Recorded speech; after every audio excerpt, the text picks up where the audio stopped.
Air Transat Airlines Flight 236 was heading from Toronto to Lisbon. It was midnight and the aircraft was cruising at an altitude of 39,000 feet over the Atlantic Ocean. Pilots face this situation every day, and there was nothing abnormal in it. But there was something in the aircraft that was about to change the entire situation in just a few moments.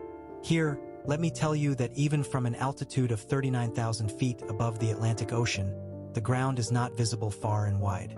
There, the captain suddenly realized that the plane's fuel was about to run out. It was a very scary situation for the two pilots because running out of fuel over the Atlantic Ocean means only one thing, and that is death. This incident happened on August 23, 2001. Air Transat Airlines Airbus A330 was being prepared at Toronto Pearson Airport to travel from Toronto to Lisbon. It was supposed to be a 7-hour non-stop flight and therefore 48 metric tons of fuel was put into it. And after the preparation, the boarding process was initiated. At that time, it was 9 p.m. local time. Flight 236 had a total of 293 passengers and 13 crew members, including 2 pilots, on board. The flight captain, 48-year-old Robert Piché, who had 16,000 hours of flight experience. The first officer, 28-year-old Dirk DeJager, he also had 5,000 hours of experience, including 400 hours of flying the same Airbus A330 aircraft. Talking about the aircraft, it was a state-of-the-art Airbus A330 model at that time, which was only 2 years old. All in all, neither was there any lack of experience in the pilots, nor was there any fault in the aircraft. After completing all flight checks, the pilots taxied Flight 236 to the runway, and, with ATC's permission, they took off. After takeoff, the pilots steered the plane across the Atlantic Ocean towards Lisbon. Within a few minutes, the aircraft reached its cruising altitude of 39,000 feet. Generally, on such long flights, pilots have relatively less active work to do because the autopilot system handles most of the tasks. Pilots mainly monitor the situation and keep the control tower updated with their location and status during such flights. For hours had passed since the takeoff of Flight 236, and everything was still proceeding normally. Most of the passengers in the cabin were asleep due to the late hour. The aircraft had reached the exact center of the Atlantic Ocean, and it was at this moment that an issue occurred on the plane. According to Canadian time, at 1 o'clock in the night, the pilot noticed an abnormal reading in engine number 2, which is the right engine of the aircraft. The engine was showing high oil pressure, indicating low oil quantity and low oil temperature. The pilots were seeing this kind of error for the first time in their careers. They immediately opened the flight manual and tried to understand more about this unusual error.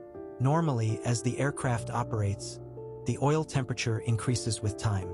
However, in this case, it was indicating a low temperature, which was definitely not normal. They couldn't find any information about this error in the flight manual. The pilots contacted Air Transat's maintenance unit in Canada and informed them about this error. Unfortunately, the maintenance unit was also unaware of this error. They advised the pilot to keep monitoring the error. They will contact them again after a while, although the faulty oil readings were showing in the right engine of the plane. But there was no problem whatsoever in the flight. The pilots relaxed, thinking that perhaps a faulty sensor was causing incorrect oil readings. But after half an hour, another advisory message was displayed in front of the captain.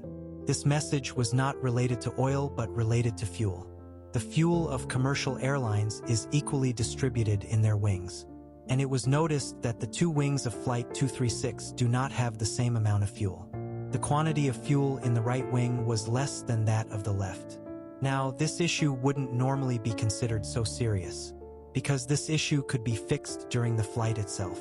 The captain opened the cross-feed valve to address this issue, from which fuel started to flow from left wing to right wing.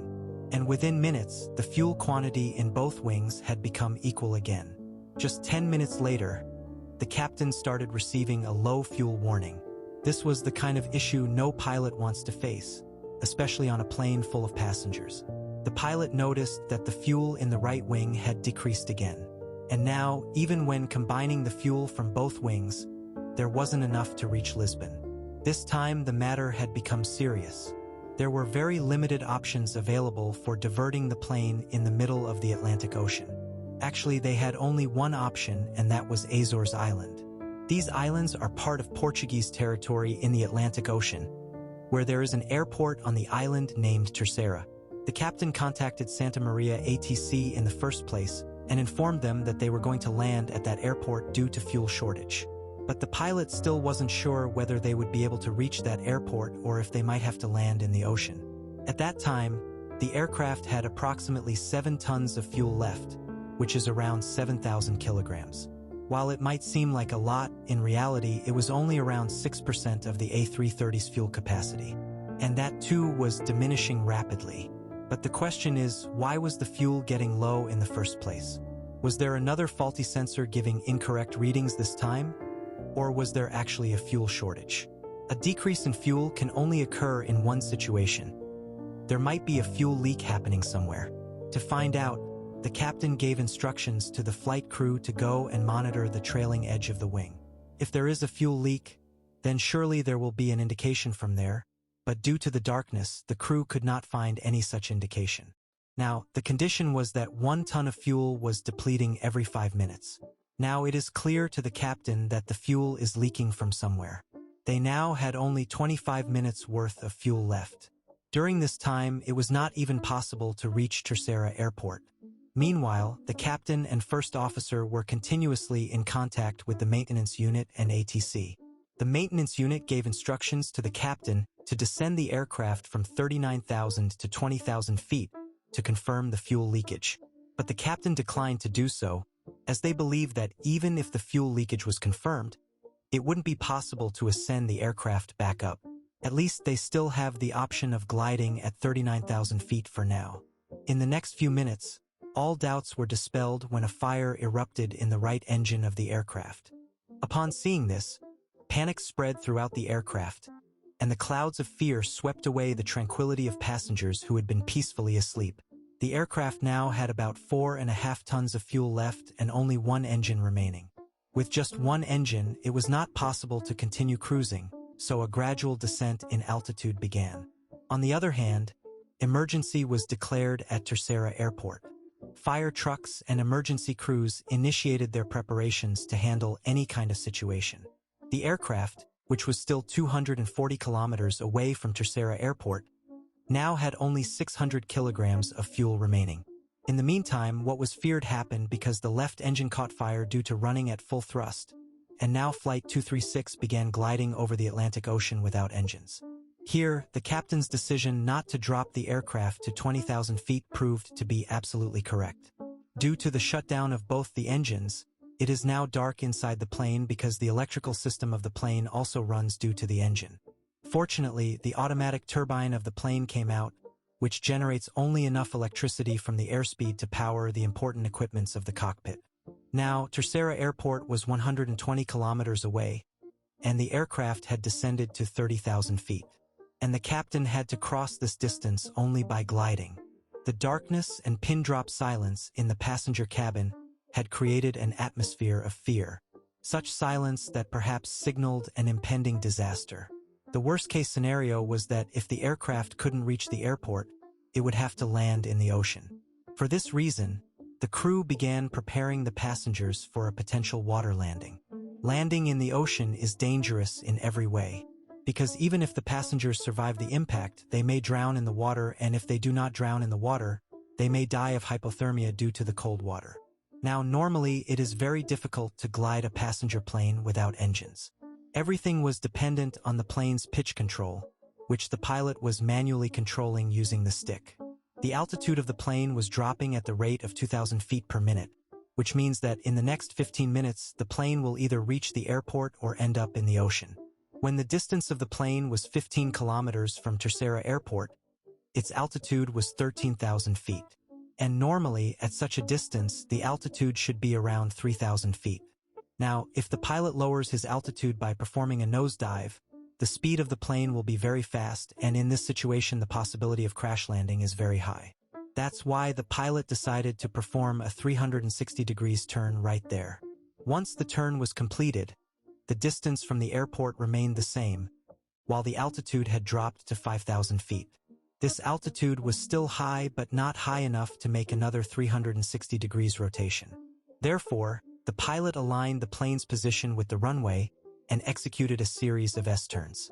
Due to the S-turns, the plane's distance from the runway increased and it got more time to lower its altitude. In normal conditions, during landing, flaps are extended to create drag, and engine thrust is increased, causing the plane's nose to pitch up. But Flight 236 did not have engine thrust. That's why this landing was very different from normal landing and very dangerous. The pilot had only one chance to land the plane, either make it or break it. In the end, the plane landed with a strong jolt on the runway, and 8 out of 12 tires burst. There have been some difficulty in stopping the plane, but finally, it came to a halt while skidding.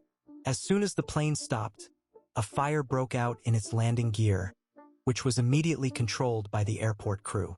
Flight 236 was the first and last passenger plane in aviation history to hold the record for longest glide time without engines. When the investigation was done regarding the fuel leakage in the right engine, it was revealed that prior to takeoff in Toronto, the maintenance crew had replaced a part of the engine, but that part belonged to a different plane. Due to loose fitting, it caused vibration which burst the fuel line passing nearby. After this incident, Airbus installed a new system that will allow pilots to detect fuel leakage during flight in the future. A year later, Captain Robert Piché and First Officer Dirk DeJager were honored with the Superior Airmanship Award for performing a dead-stick landing on an Airbus A330. I hope you will like and share this video. Thank you so much for your kind comments. See you in next awesome video.